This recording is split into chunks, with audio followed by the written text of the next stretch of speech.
gusto, pásenle. Gracias. ¿Qué tal? Hola. Hola, ¿qué tal? Hola.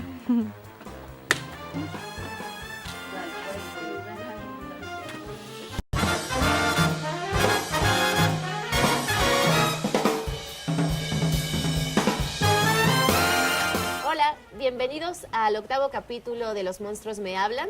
Yo soy Sara Pinet y en esta ocasión estamos con la directora Sandra Félix, que nos recibió en su casa. Hola, Sandra. Hola. Muchas gracias por recibirnos y aceptar esta entrevista. Al contrario, muchas gracias, Sara. Estoy muy contenta de que hayan venido. Con esta entrevista vamos a cerrar el ciclo de directores de teatro. Estamos muy emocionados de que sea contigo.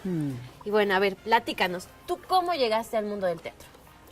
Bueno, yo llegué al mundo del teatro desde pequeña, me gustaba mucho.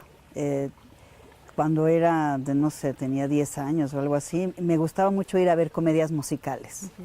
Y me sabía todas las canciones de las comedias musicales, El Hombre de la Mancha y todo. Y luego, en realidad, entré al grupo de secundaria de mi escuela.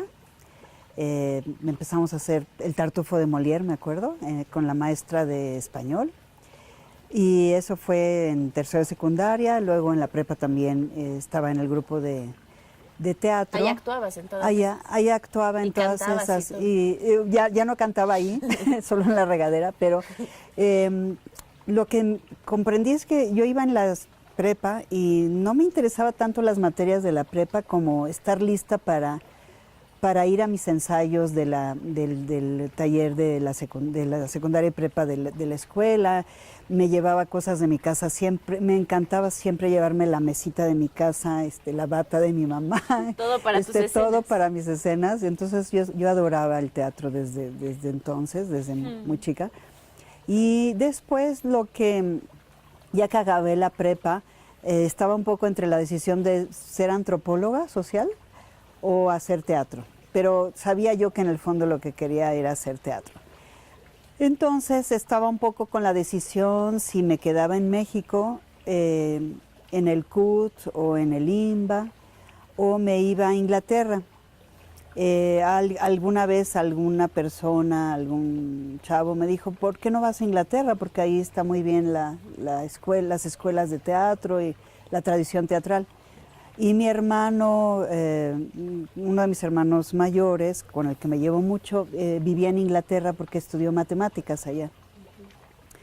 Entonces, pues dije, bueno, tal vez sería padre ir a estudiar teatro y a la vez conocer Europa y tener como la experiencia de vivir fuera de mi país. ¿Tenías qué, 18, 19? Tenía 19 años y me casé con un matemático que estudiaba también allá matemáticas.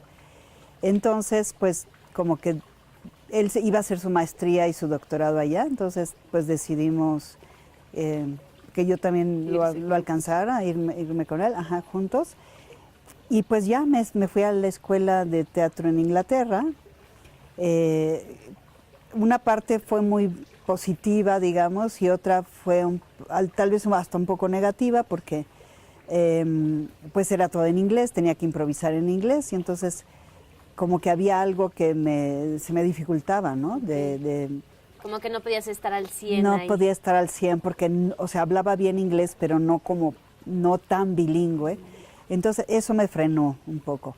Pero, de alguna manera, sí aprendí la técnica inglesa, que era muy buena, muy precisa para las clases de voz, para la actuación misma.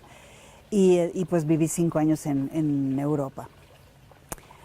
Aproveché para viajar en vacaciones y cosas así a muchos países y pues conocer tener muchas experiencias, ¿no?, de vida. Y ya cuando regresé, después de 5 años de vivir allá, pues algo que fue así como trascendente para mi carrera fue conocer a Ludwig Margules y a Luis de Tavira, que fueron mis maestros ya en México. Okay. Entonces yo cuando regresé, que no sabía muy bien a dónde ir, qué hacer, tenía un poco todavía esa como especie de extraña idea de hacer televisión y de hacer telenovelas y pensar que por ahí tenía yo que entrar para luego dedicarme al teatro. Entonces, pues trataba de buscar trabajo en Televisa, en televisión, y a la vez decía, tengo que volver a ir a alguna escuela de teatro para conectarme otra vez con con el gremio teatral. Entonces, por eso estudié en el Núcleo de Estudios Teatrales, estudié actuación, perfeccionamiento actoral con Margules y dirección escénica con él y pedagogía teatral con Luis de Tavira. Entonces, pues ahí fue maravilloso porque eran pues dos figuras que fueron como mis pilares, tanto digamos en la dirección escénica Margules, porque pues tenía conceptos así muy profundos sobre la dirección y sobre el compromiso con el teatro, igual que Tavira, ¿no? Con toda la espiritualidad en el teatro.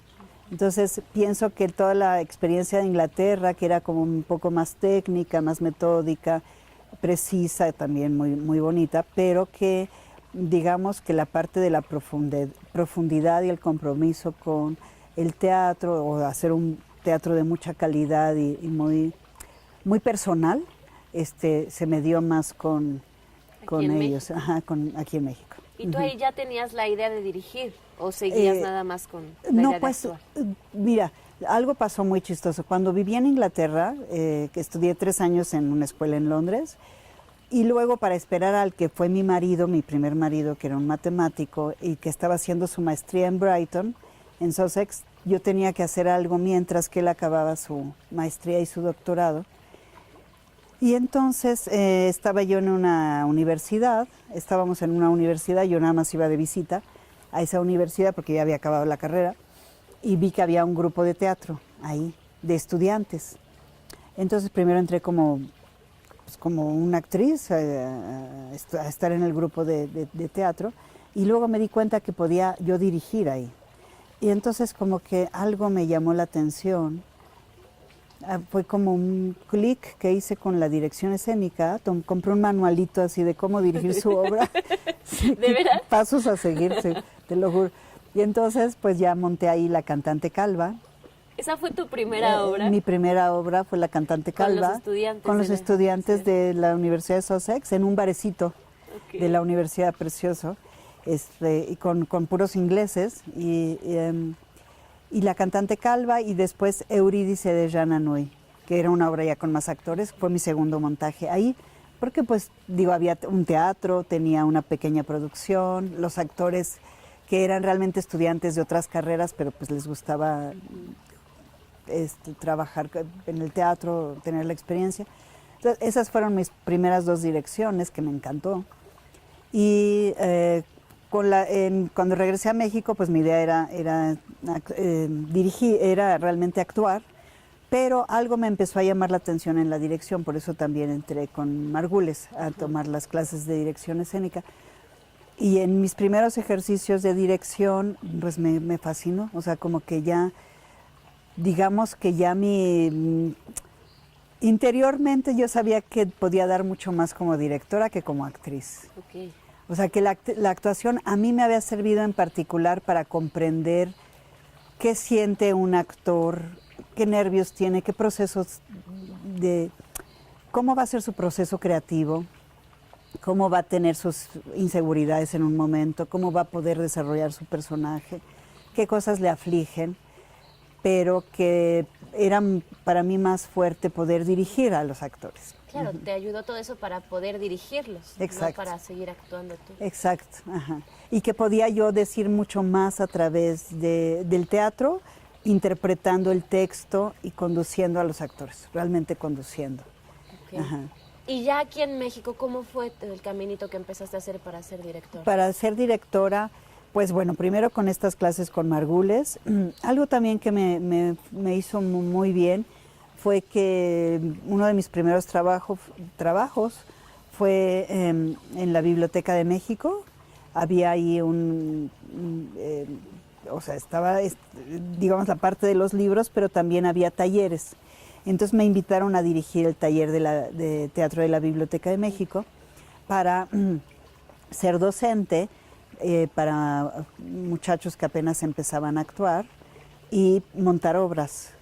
Entonces ahí aprendí el oficio de la dirección, o sea, con las clases que tomé con Margules, más poder cada año montar a alumnos Estuviste un rato ahí. Llevo 30 años todavía. Ok. Entonces, cada año pues tenía nuevos alumnos y les montaba una obra, entonces era una manera de ejercitar el oficio y confrontarlo, ¿no? Desde el trazo escénico, cómo montar una obra, cómo resolverlo con alumnos. Entonces, eso fue, digamos, mi primera parte. Y también en el Núcleo de Estudios Teatrales, que dirigía Blanca Peña y Julio Castillo, ahí yo empecé a tener un grupo de actores profesionales, bueno, que se iban a dedicar a la actuación. Y mi primer montaje con ellos, en 93, fue este Paisaje de Elenas, de Elena Garro, que fue para que se egresaran de la carrera. Y fueron una trilogía de obras de Elena Garro que fue emblemático en mi carrera. Y pues nos encantaba todo el teatro de Elena Garro, que es una prosa poética bellísima, muy, muy de México además.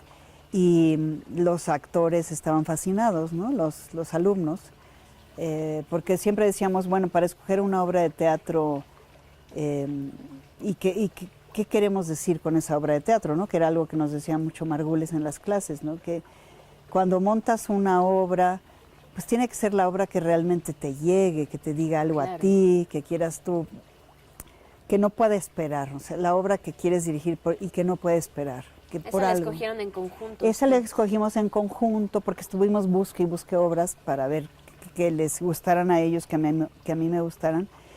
Y la escogimos en conjunto y descubrimos a Elena Garro.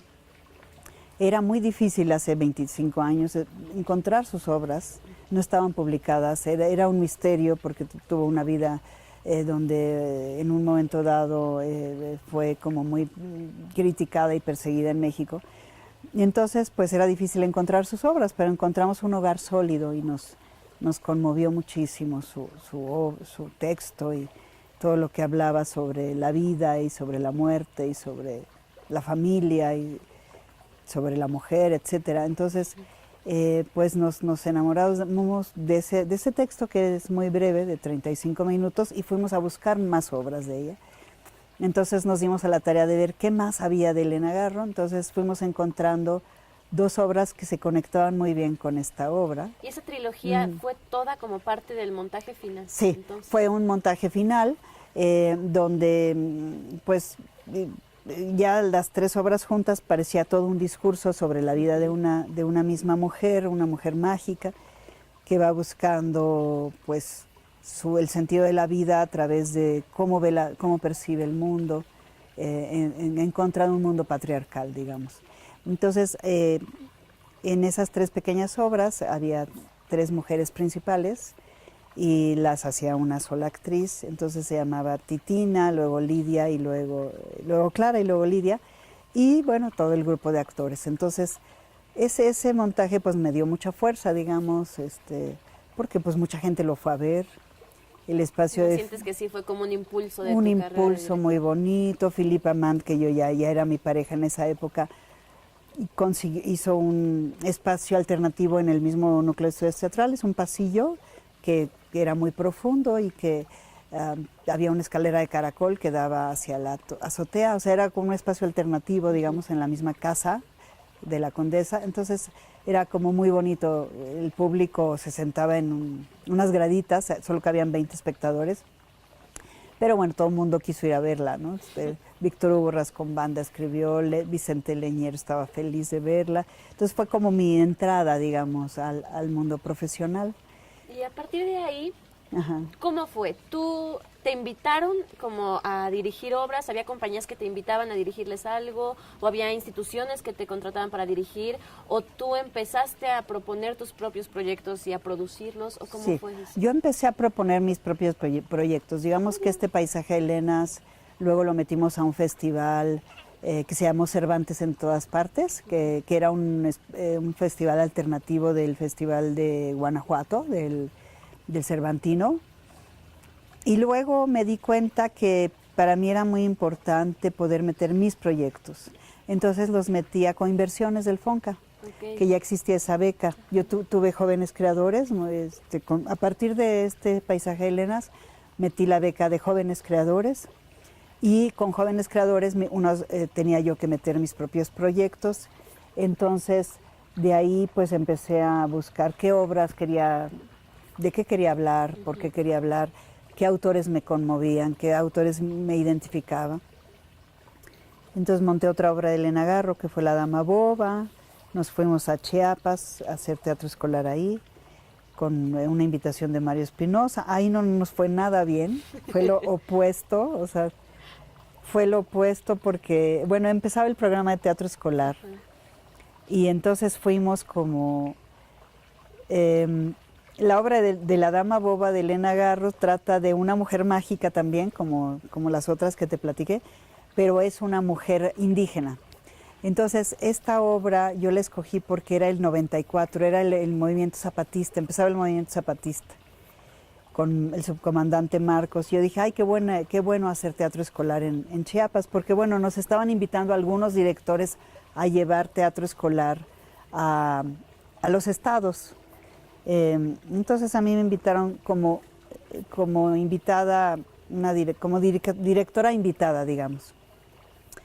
Y la obra se trataba de un grupo de citadinos que iban a montar la Dama Boba a un pueblo. Entonces nos pasó algo muy paralelo y nos empezamos a sentir como estos citadinos invadiendo un poco a la gente de Chiapas. Entonces, pues no fue así como la mejor experiencia, fue muy particular. Pero ahí conocí a Sergio Ruiz, que fue un gran diseñador, es un gran diseñador de vestuario. Y fuimos Sergio y yo nos hicimos grandes amigos, hicimos muchas obras juntos después. Entonces, bueno, pues lo que me preguntabas era, pues yo sí traté de meterme mucho a coinversiones, a las becas de coinversiones. Sí, levantaste muchos proyectos. Levanté muchos proyectos con con Sergio Ruiz. ¿Y ahí tú invitabas a tus actores? Sí, ¿Tú los seleccionabas? Yo los empezaba a seleccionar. Por ejemplo, un proyecto así inolvidable fue una adaptación de Las olas de Virginia Woolf, que llamamos Polvo de mariposas, porque me gusta mucho el teatro narrativo en escena. Por alguna razón me encanta. Todavía no existía lo que le llaman narraturgia, pero para mí yo ya estaba enamorada de la narrativa en escena, porque yo había visto de Martina Costa Carta al artista adolescente y me había fascinado. Entonces yo dije, yo quiero hacer algo así también. Entonces encontré Las olas de Virginia Woolf, que son unos monólogos interiores de 6 amigos que van pasando su vida desde niños hasta que son ya viejos. Es una amistad y todo está contado en monólogo interior. O sea, casi no hay diálogo y es lo que yo pienso de esta situación, por ejemplo, que estamos viviendo, en mi monólogo interior y lo que tú piensas. Entonces, de ese monólogo interior. Y así son 3 amigos y 3 amigas. Entonces me tardé como un año en hacer la adaptación, fue una beca de Jóvenes Creadores. Lo hice junto con Ana Perusquía, una dramaturga que ahora vive en Guadalajara. ¿Y cómo escogí a los actores? Pues en esa época pues no tenía tanta confianza porque pues empezaba como directora. Y solamente había dirigido a mis alumnos del Núcleo de Estudios Teatrales. Entonces como que me acerqué un poco tímidamente a algunos actores. Por alguna razón conocí a Mauricio García Lozano, a Mónica Huarte. Que ya los habías visto actuar. Que ya los había visto actuar. A Mónica Huarte la vi en Las aventuras de la Capitana Gazpacho. Y la vi y me pareció encantadora. Úrsula la había visto en el Núcleo de Estudios Teatrales, la había dirigido Raúl Quintanilla porque era alumna de él. Sí. Lucía Muñoz, no recuerdo cómo la vi también, que me atrapó. Había visto a Luis Artañana, o sea, todos los había visto haciendo otras obras.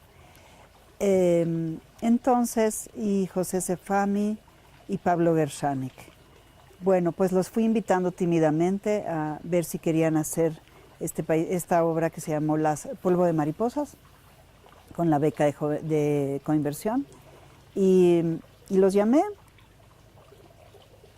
Y la pasamos increíble, o sea. Y tal cual fue buscarlos, y yo te vi actuar en tal sí, obra. Yo te vi, oye, ¿te gustaría? Y me gustaría que sí, exacto, ¿te gustaría hacer este papel? Dijeron que sí. Sí, me dijeron que sí, audicioné a algunos actores que ya no pudieron, pero Finalmente José Sefami le encantó el personaje, le gustó mucho hacerlo. ¿Y armaste un equipazo? Un equipo precioso, Pablo Gershanik, que estaba viviendo en México, Úrsula, pues que era encantadora, Lucía Muñoz, que también, Mónica, Mauricio García Lozano y Luis Artañán. Entonces fue un gran equipo, la pasamos muy bien. Es una obra poética, muy poética. Se llama A Play Poem. Así le decían a esta novela de Virginia Woolf. Entonces, lo que era muy lindo con este equipo era que también era un equipo que le gustaba mucho la poesía. Entonces, en lugar de hacer calentamiento, hacer ejercicios antes de empezar, leíamos poemas. Okay. Entonces, cada quien les decía, traigan un poema que tenga que ver con la situación de cada escena. Entonces, traían a Villaurrutia o traían a... no sé, a Pablo Neruda o diferentes poetas, ¿no? Claro, y tú estabas explorando también otras formas de dirigir a tus actores, sí, ahora sí, por medio de poemas. Sí, exactamente. Entonces era como un calentamiento para decir que, porque siento que la poesía está muy conectada con una biografía interior, ¿no? Como que es una cosa muy personal, realmente un poema es como una confesión. Sí. Entonces les decía, traten de traer estos poemas. Y eso nos ayudaba porque la obra era, las olas de Virginia Woolf en realidad es como, cada texto es como una ola, o sea, la forma en que está escrita, en ese pensamiento interior, lo que juega Virginia Woolf es justamente una especie de oleaje que se da con el pensamiento y con la palabra. Entonces eso ayudaba a que pues, la obra avanzara y pues fue una hermosísima experiencia con ellos. Cantábamos antes de entrar a escena una canción así muy bonita, africana, que sigo haciendo en cada grupo, como un calentamiento antes de entrar a escena, una canción. ¿Lo sigues haciendo? Lo sigo haciendo, una canción. ¿Lo empezaste a hacer ahí? Lo empecé a hacer ahí. Era una canción que Hernán del Riego, cuando fue maestro en el Núcleo de Estudios Teatrales, la ponía y me gustaba mucho, que era una canción para que se cosechara bien. Para que la siembra fuera muy buena, exacto. Entonces, esa canción la seguimos cantando con cada grupo. Se quedó como un ritual. Sí, como un ritual muy, muy padre. Entonces, pues, yo creo que, bueno, a mí la dirección escénica siempre me ha, pues, llenado muchísimo. Y entre más pasa el tiempo, siento que lo que más importa para dirigir a un grupo de actores es esa confianza que les das, esa creatividad y ese trabajo de equipo. Tanto para actores que apenas empiezan como para actores profesionales. Lo que busco en cada montaje es realmente un trabajo de equipo. Muchas veces les pregunto, oye, ¿qué querrá decir esta palabra? Porque yo no la entiendo. ¿Tú la entiendes? Ah, sí, quiere decir tal cosa. O sea, nunca me pongo así, ¿me entiendes? Nunca me pongo arriba de ellos, sino ¿qué opinan de esta escena? ¿O qué creen que pasa en esta escena? ¿Sientes que tu trabajo como directora es más como un trabajo de guía? De guía. Es un trabajo de guía. En un momento conduzco, en un momento sí puedo decir, no, sí quiero que te sientes aquí. Sí quiero que aquí hagamos la escena. Confía que no te debes de levantar. O al contrario, si quiero que corran y... Sí, o sea, sí hay una sensación de que uno tiene que ser el que da la última decisión, porque si no sería un caos, ¿no? Dirigir, pero sí es una guía, sí es una conducción para encontrar juntos un camino de equipo y donde pues también obviamente el escenógrafo, el diseñador de vestuario, o sea, todos trabajemos para buscar pues un universo juntos, ¿no? Una historia que vamos a crear juntos, ¿no? Entonces eso. Pienso. Hoy en día, ¿cómo eliges a tus actores? ¿Cómo, digo, sé que hay como momentos distintos, ¿no? Si te contratan en algún lugar y te imponen a un grupo de actores, pero si tú quieres iniciar un proyecto propio, ¿cómo los eliges hoy en día?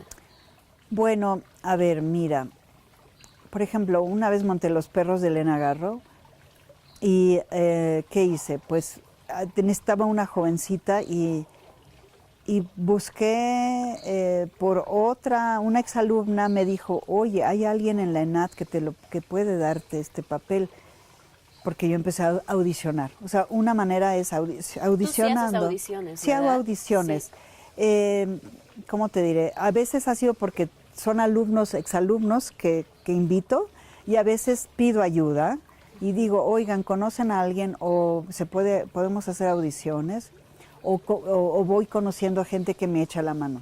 Pero si sientes que una audición Yo te creo da que luz una para... audición me ayuda. Por ejemplo, el último montaje que hice en la UNAM, que es una obra de Tom Stoppard, que se llama El difícil problema, necesitaba montarla en 2 meses porque era para un festival de ciencias y artes y tenía muy poco tiempo. Y ahí me ayudó Pilar Mata. Y fue un texto que tú no elegiste. Yo no lo había elegido, pusieron. fue un encargo. Encargo, un reto muy interesante porque es una obra científica en Sí. realidad. Entonces tenía que saber de neurociencias, de química, de matemáticas y de todo. Bueno, entonces Pilar, por ejemplo, me dijo, oye, porque ella estaba haciendo la traducción de la obra, yo también sé hacer casting.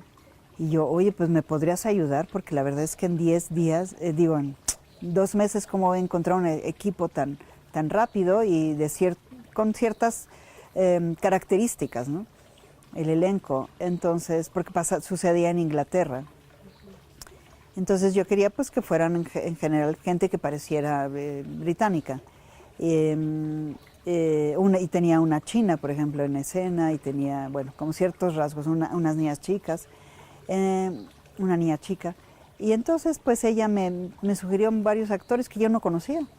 Y fue maravilloso porque hice, bueno, audicioné pues como unas 50 personas, escogí a 10 y fue sensacional trabajar con varios de ellos que nunca había trabajado, nunca en la vida. Algunos los había visto en escena, pero varios no. Entonces creo que abrirse a hacer audiciones es muy bueno. También obviamente vale que hayas ya trabajado con unos actores muy bien en un elenco. Eso he hecho varias veces, repetir actores con los que me sentí muy cómoda trabajando, gente talentosa y disciplinada y sencilla con la que sientes que puedes volver a ser equipo. O sea, yo no tengo compañía, yo no tengo un grupo, pero sí tengo actores con los que vuelvo a trabajar, como Pilar Villanueva, por ejemplo, que es muy talentosa, muy creativa, Sí, te entendiste muy bien. me entendí muy trabajar. bien, o con Milet Gómez también. Marina de Tavira, he vuelto a trabajar con ella. Ahora hace mucho que no, pero también.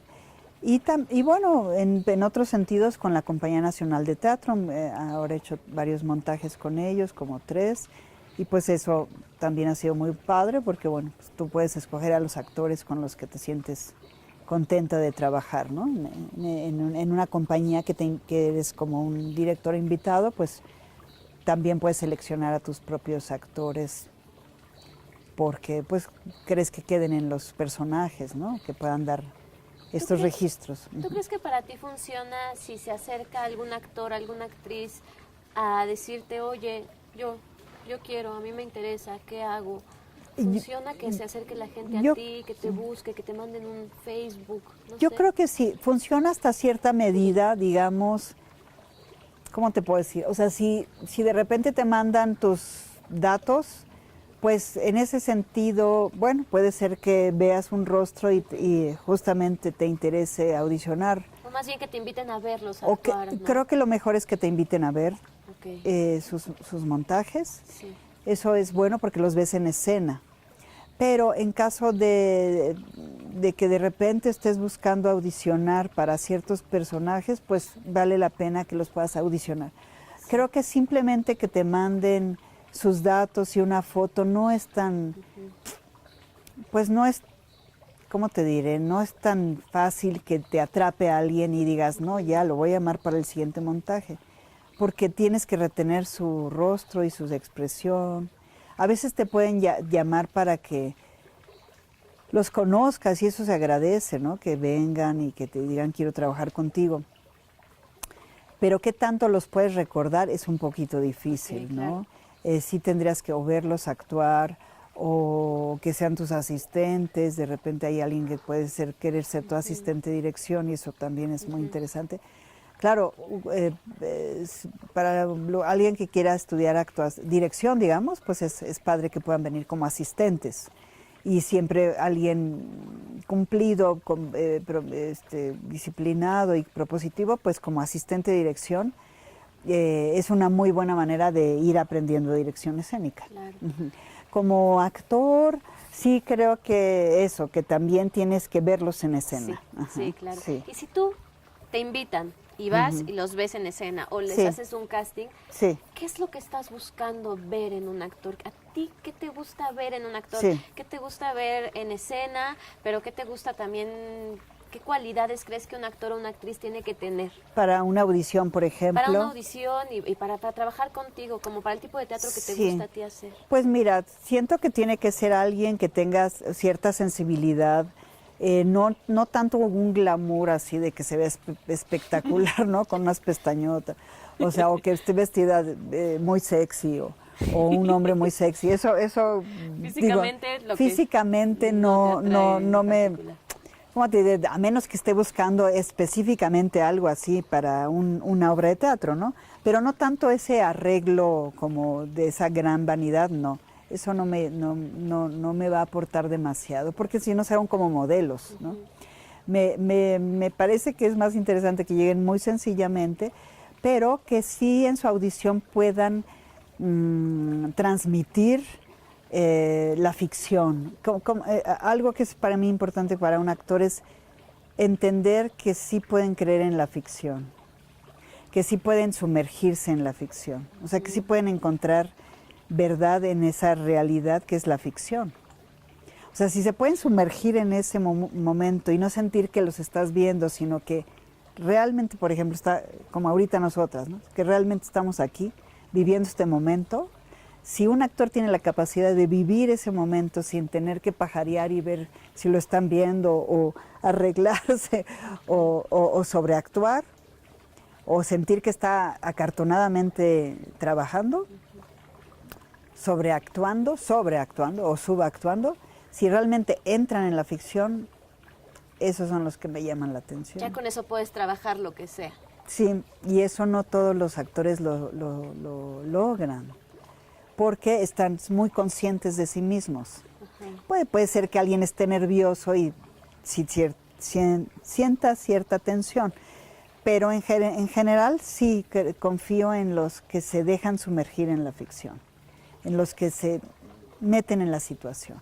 ¿Tú crees que eso es algo que se aprende? Por ejemplo, pensando en que te ha tocado dirigir actores con una trayectoria ya muy, muy grande, Sí. y también has trabajado con jóvenes cuando Sí. hiciste Curva Peligrosa, Ajá. que trabajaste con chavos. Sí. ¿Tú crees que eso es algo que te da la trayectoria, o que es algo como inherente al actor, a la actriz? Creo que las dos cosas. Puede ser que sean actores que ya se capacitaron, que sientes que se capacitaron muy bien en una escuela de teatro, por ejemplo, o el ENAT, o el CUT, o la Casa del Teatro, o sea, que son actores que sientes que están conformados bien, que notas que tienen una capacidad,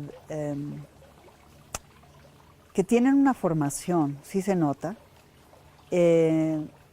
y que a la vez tienen esta capacidad de ser naturales. Por ejemplo, ahorita estás mencionando en Curva Peligrosa a Luis Eduardo G., que era pues muy natural, obviamente. Cristian Cortés, que yo ya lo había tenido como alumno, que venía de Michoacán y estaba con Toño Zúñiga, pero que ya se daba la ficción. Y Judith Cruzado, que también se daba la ficción. Le costaba más trabajo, pero sí se metía.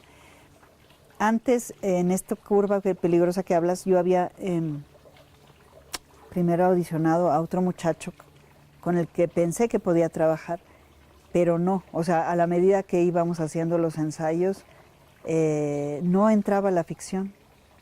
Y lo tuve que cambiar por Luis Eduardo G. Entonces, es una capacidad, yo creo que es una sensibilidad, una capacidad de comprensión que tiene que tener el intérprete, el actor, intérprete, y eso yo creo que ya es algo que tiene que nacerle, tiene que estar ya, que ser parte de él, esta credibilidad en la ficción. Eso yo creo que es una comprensión y es un talento. Lo otro es una técnica, obviamente, que también lo va a respaldar a ese actor para que tenga una constancia en la ficción, para que no se salga tan fácilmente de la ficción, para que pueda comprometerse más y mejorar cada vez, profundizar y cada vez hacer mejores ensayos, ¿no? Que logre más capacidad. Eso, para eso le va a servir toda la técnica. Pero sí, yo es lo que busco. Busco también, bueno, gente sensible, pues que tengan mucha capacidad, que en su mirada pues veas todo un mundo interior, ¿no? O sea, algo que va a dar de sí mismo, algo que va a dar de su vida personal también. Eso busco. ¿Cuáles crees que son como las mayores ventajas y desventajas que tiene para ti como directora trabajar con un actor o una actriz recién egresados? Pues una ventaja que va a tener es que, bueno, viene de una preparación, viene con un gran interés, viene con una gran frescura seguramente, y me gusta poder ayudar también a alguien que está saliendo, obviamente, ¿no? O sea, si creo que es el actor que necesito o la actriz que necesito justo para ese personaje, pues claro que me encanta poder ayudarlo, ¿no? O sea, o ayudarla, darle la oportunidad. Porque platicábamos, ¿no? Hace un poquito antes de la entrevista. ¿Qué pasa con un actor que acaba de salir y que puede estar un año sin hacer nada, ¿no? Porque pues no tuvo una conexión rápida no tuvo la suerte o la fortuna de luego saliendo de la escuela encontrar un trabajo. Y puede pasarse un año sin poder trabajar. A mí me pasó un poco como estuve en Inglaterra y regresé a México, sin tener una generación que me respaldara o maestros que me hubieran visto en México y me hubieran podido invitar a sus montajes. Sí, te tardaste. Me tardé en arrancar y mi manera de arrancar fue estudiando actuación y dirección con Margules, lo que te platicaba, porque ahí me empecé a conectar con el medio. Entonces, claro, la ventaja que tiene salir de una escuela de teatro y hacer equipo con tus propios compañeros o tus propios maestros de actuación es que ese maestro te puede invitar a trabajar. Claro. ¿No? José Caballero o Mauricio García Lozano, Mauricio Jiménez o Martina Costa o Carlos Corona, yo qué sé, ¿no? O digo, maestros que hayan sido tus maestros de actuación, claro, como te que pueden ahí la invitar. escuela se vuelve una Sí, audición de 4 años, una audición ¿no? de 4 años, claro, eso es una gran ventaja. Sí. O Juliana Fessler o Clarisa Maleiros, no sé, que hayan sido tus maestras, o sea, eso es una gran ventaja. Otra cosa que creo que admiro mucho es los actores que hacen sus proyectos, ¿no? Como yo veo que tú haces tus proyectos, o sea, siento que actores que no se quedaron sentados a ver si los llamaban para el comercial o para algún papel en televisión, sino que empezaron a hacer su propio equipo de trabajo con directores cercanos de su generación, ¿no? Ricaño, por ejemplo, Adrián Vázquez, que son como tu generación y lo que tú quieres decir. Sí. Y eso me parece muy... Hacer equipo, porque además tienes intereses generacionales, ¿no? Entonces, eso me parece muy fuerte y muy poderoso, ¿no? Porque entonces va a hablar una generación a su estilo, a su manera, y a nosotros ya como directores más grandes, o a los que vienen, o actores de otras edades, pues nos va a invitar a ver otras maneras de hacer teatro, ¿no? Entonces, creo que eso también es valioso, ¿no? O sea, no siempre esperar a que el director de la tercera, no sé, muchos años más lejano que tú te invites, sino que tú también hagas teatro con gente de tu generación, y eso creo que eso es valiosísimo.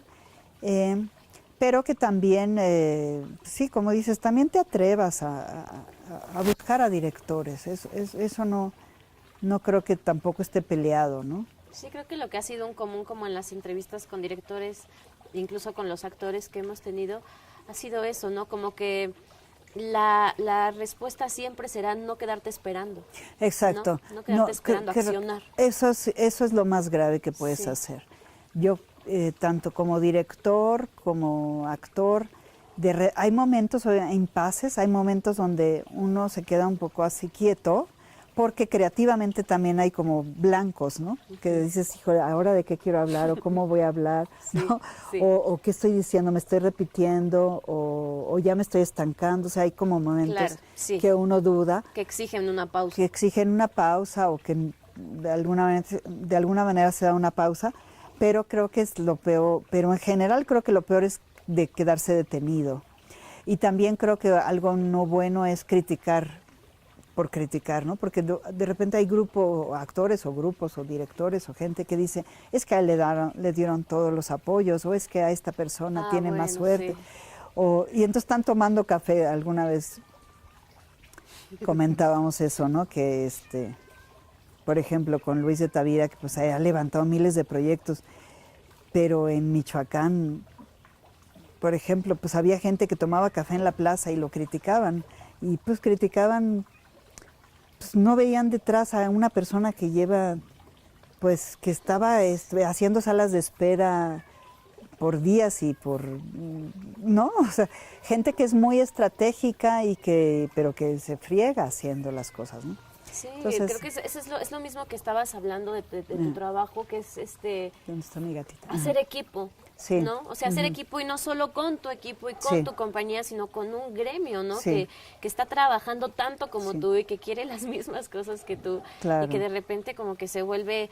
Sí estamos creo que en un momento en el que hay como mucho... Todo el mundo ataca por aquí, por acá, con redes Sí. sociales y así, Sí. como que se siente de repente que el gremio está muy dividido cuando el gremio es lo que nos hace fuertes como Por artistas, supuesto. como teatreros, como que es lo que nos sostiene y lo que hace que el teatro y la cultura pueda avanzar, ¿no? Claro, o sea, el trabajo y poder admirar lo que hacen otros, ¿no? Sí. Digo, es natural también la envidia, o sea, no es que, digo, también es algo, La envidia es de muy la buena, humano, que dices. o envidia de la buena, pero es un estímulo para que veas, esta generación está haciendo esto, tales personas están haciendo esto, no me puedo quedar atrás, ¿no? Sí es un estímulo bueno, positivo.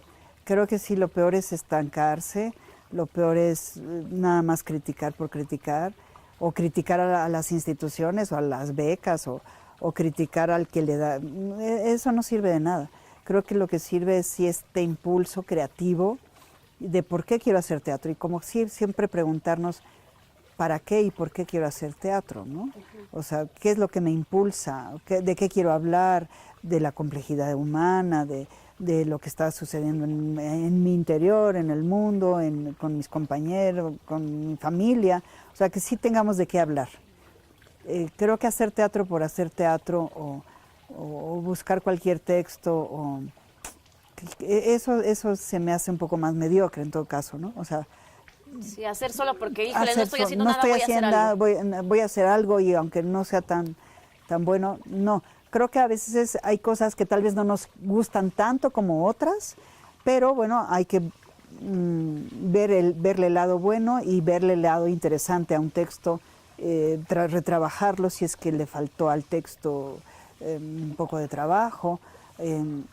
Claro, tener claridad de por Sí. qué aceptas Sí, o entras a un proyecto. en todo caso, si es no es tu proyecto ideal, pero ¿por qué si lo aceptas? Bueno, lo acepto porque tal vez sí tiene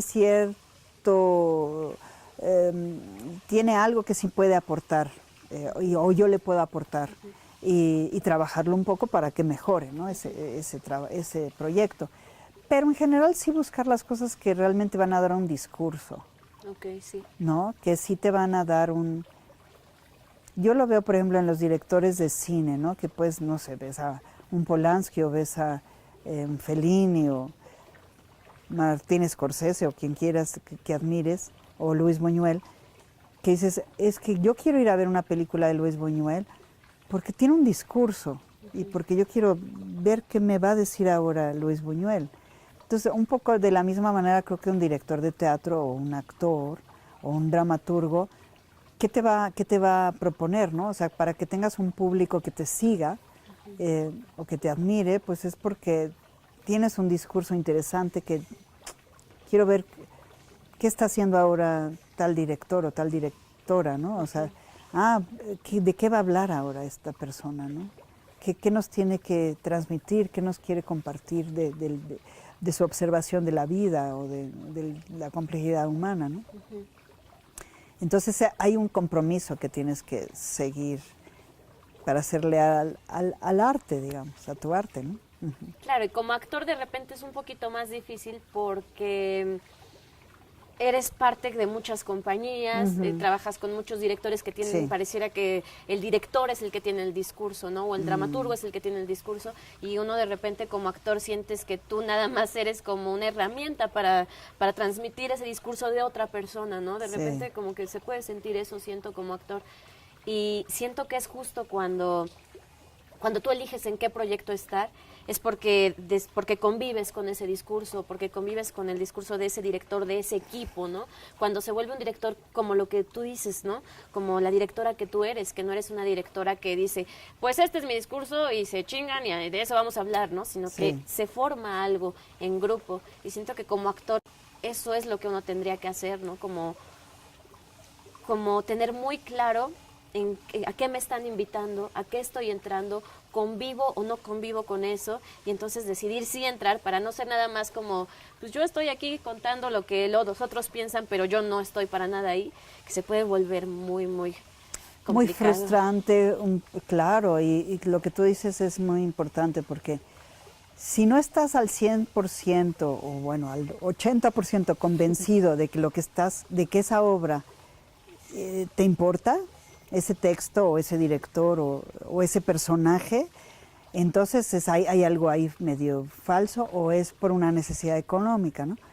Que digo, también se vale, pero entonces no estás tan metido como actor. Entonces yo creo que también como actor, creo que tienes que tener sí la capacidad de decir, bueno, si no me estoy muriendo de hambre, porque sí puede pasar, puedo, este texto o este director o esta obra no me late, no la voy a hacer, porque tal vez llegue otra obra y tal vez yo realmente debería abocarme a este tipo de teatro o a este discurso, porque cuando ya encuentras algo que sí quieres decir, y como dices, si tienes un buen equipo creativo donde el director te invita también a crear y te sientes como con tus compañeros actores que realmente van a lograr hacer algo con ese texto y con ese montaje y que realmente van a trascender, pues es muchísimo más pleno y se vuelve un trabajo que va a trascender.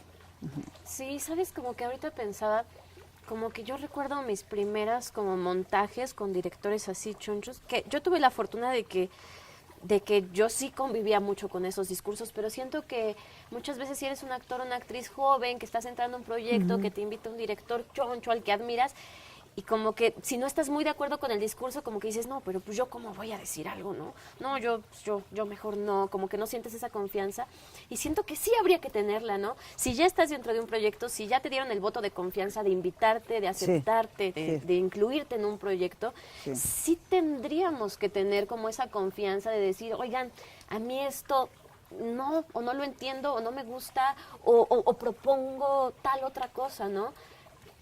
Tú como directora, ¿sientes que qué pasa con ese tipo de actores? ¿Tú qué tipo de actor prefieres? ¿Un actor que te diga sí a todo? ¿O un actor que te proponga, híjole, eso...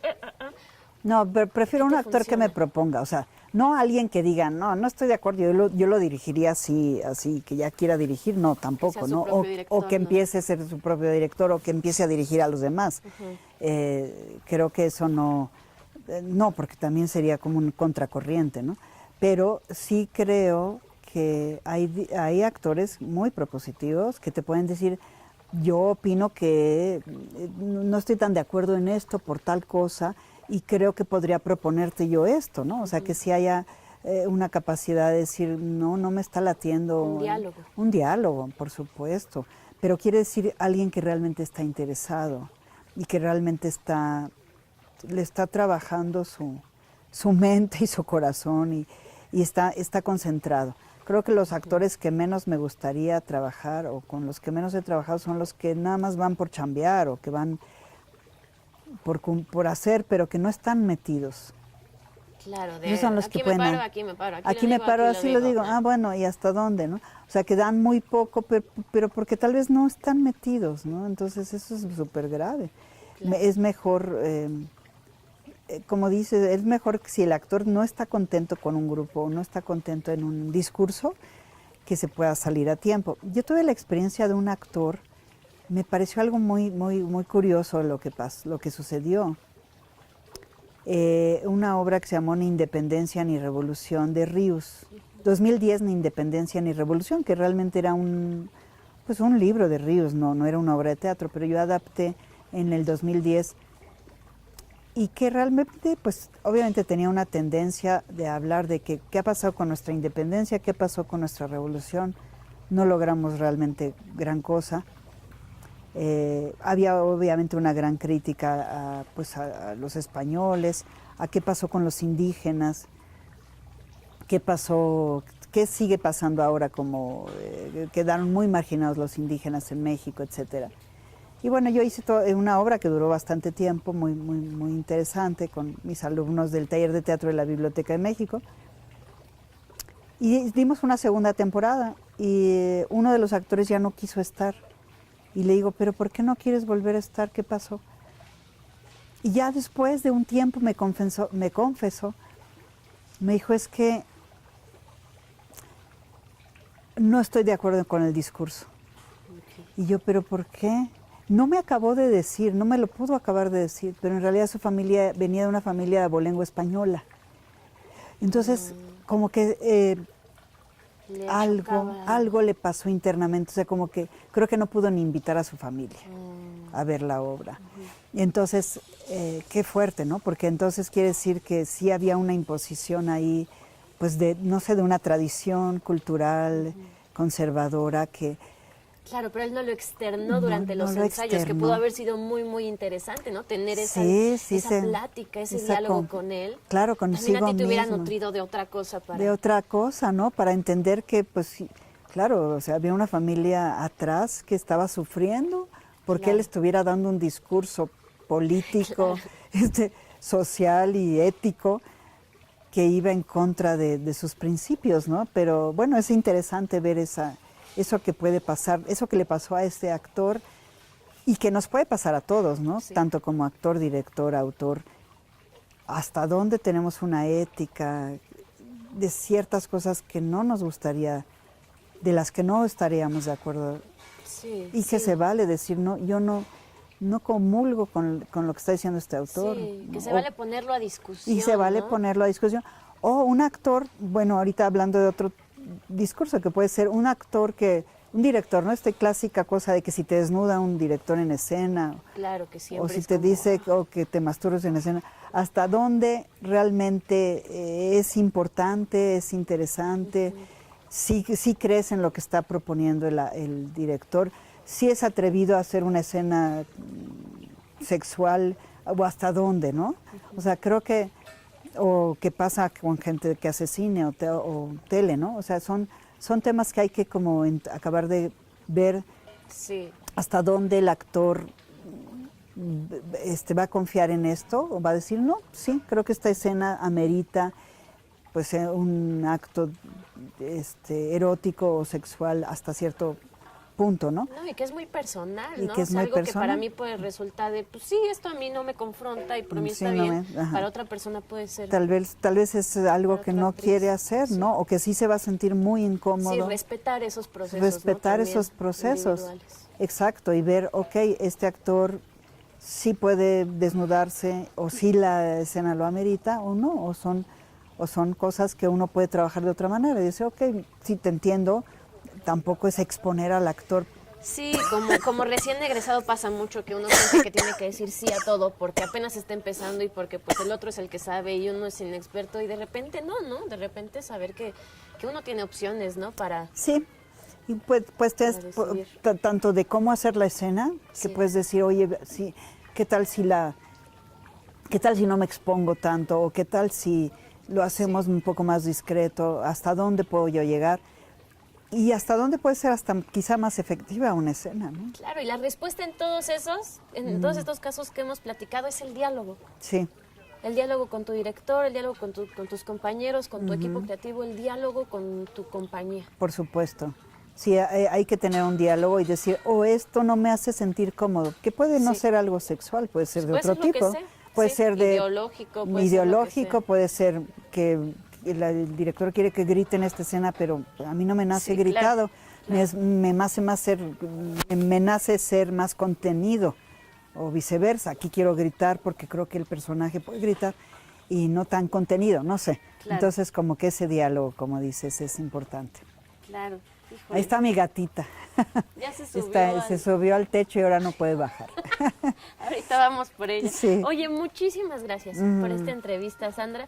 Creo que hablamos de temas bien padres, como esto del diálogo. Siento que es algo que sí, está el diálogo, padre, ¿no? sí. Siento que el trabajo con la compañía, el trabajo en equipo, siento que eso puede dar mucha luz como para estos actores y actrices que están saliendo. Sí. Y pues espero que les sirva. A mí pues me dio mucho gusto poder platicar contigo, que me hayas invitado a que estos programas se me hacen sensacionales y que aporten algo, que les sirvan a los que empiezan y que sea una manera de que reflexionemos todos sobre nuestro trabajo como artistas teatrales. Sí, pues ojalá que les haya gustado esta entrevista.